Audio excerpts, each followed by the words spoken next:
This is Daily Armenia, CivilNet's daily news digest. Here's what's making headlines in Armenia today.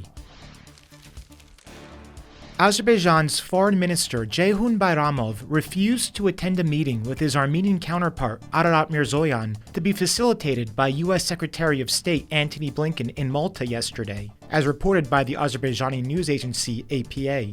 All three are currently in the Mediterranean country attending the Organization for Security and Cooperation in Europe Ministerial Council. Azerbaijan reportedly gave its reason as the unfair and biased policy that the U.S. administration is pursuing, also asserting that Baku does not want Washington to take part in the normalization agenda with Armenia, the Azerbaijani media outlet reported. In contrast, Armenia's delegation to the OSCE Council agreed to attend the meeting, Foreign Ministry's spokesperson Ani Badalyan told state news agency Armen Press. Addressing the council yesterday, Mirzoyan said Armenia has continuously proven its readiness to sign the peace agreement and close the page of enmity in the South Caucasus, and added that most provisions of the deal have already been agreed upon with Baku. Azerbaijani President Ilham Aliyev has repeatedly demanded that the current inactive OSCE Minsk group, set up in the 1990s to mediate a solution to the Nagorno-Karabakh conflict, be terminated, saying it is no longer necessary.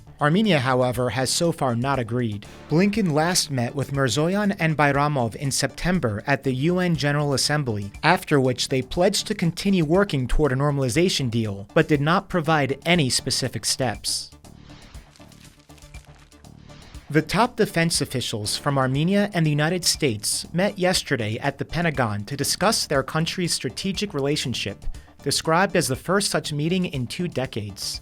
"Your visit is historic," U.S. Secretary of Defense Lloyd Austin told his Armenian counterpart, Defense Minister Suren Papikyan. "Armenia extended its hand to the United States, and I'm proud to host you here today." A release from the Pentagon stated that Austin highlighted the Kansas National Guard's role in helping Armenia advance its military reform agenda and referenced the second annual Eagle Partner joint military exercises that took place this summer in Armenia, which aimed to increase interoperability between the two countries during peacekeeping operations. Austin pointed to security assistance the U.S. has provided to Armenia in recent years, including armored ambulances, a cybersecurity operations center, and a national training center. Yerevan's expansion of ties with Western partners comes amid a deterioration of its traditional ties with Moscow, namely its suspension of membership in the Russian-led Collective Security Treaty Organization, due to the fallout from the alliance's inaction after Azerbaijan's attack on Armenian territory 2 years ago. Lawmakers from the ruling Civil Contract Party passed a bill yesterday that would give the Prime Minister and regional governors the ability to appoint temporary acting heads of local communities in the case of deadlocks. This is in response to the situation in the country's second-largest city, Gyumri, where the opposition mayor resigned and a new government has not been able to form. Pashinyan's decision to appoint an acting mayor rather than hold snap elections has sparked widespread criticism from the opposition and civil society groups, who view it as an overreach of executive power and a violation of democratic principles. Parliamentary opposition members severely criticized the bill, saying it would result in local government bodies coming under the control of the executive branch. They also pointed to the current situation in Vanadzor, where the acting mayor appointed by Pashinyan has been in office for more than 3 years. Ruling party members replied that the bill provides for the normal functioning of the community in emergency situations where government has not been able to form, and that having leadership in place is necessary for organizing a new election, such as is needed to resolve the crisis in Gyumri.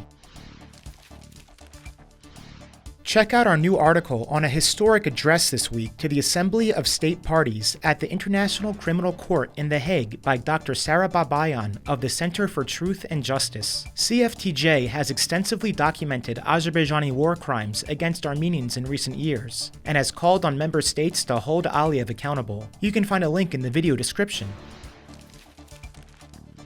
And finally, the CivilNet number of the day is 512. That's the number of passports issued by the Republic of Armenia from its diplomatic posts in Syria during the 3rd quarter of this year, according to a report by TV Channel 1. The majority of these were issued by the consulate in Aleppo, Syria's second largest city, both for citizens of Armenia and foreign nationals of Armenian descent. No state duties were charged for the passports. The Armenian community of Aleppo is now in focus after the city fell to Turkish-backed Islamist military groups in recent days. Approximately 10,000 Armenians are said to remain there, while others have fled. For more information on this developing story, check out our podcast with Eric Hakopian examining the situation in Aleppo. He covers the risks faced by the Armenian community there and the geopolitical background to the clashes. Because this serves a U.S. And as always, please follow CivilNet for the latest news and independent reporting from our contributors on the ground here in Armenia.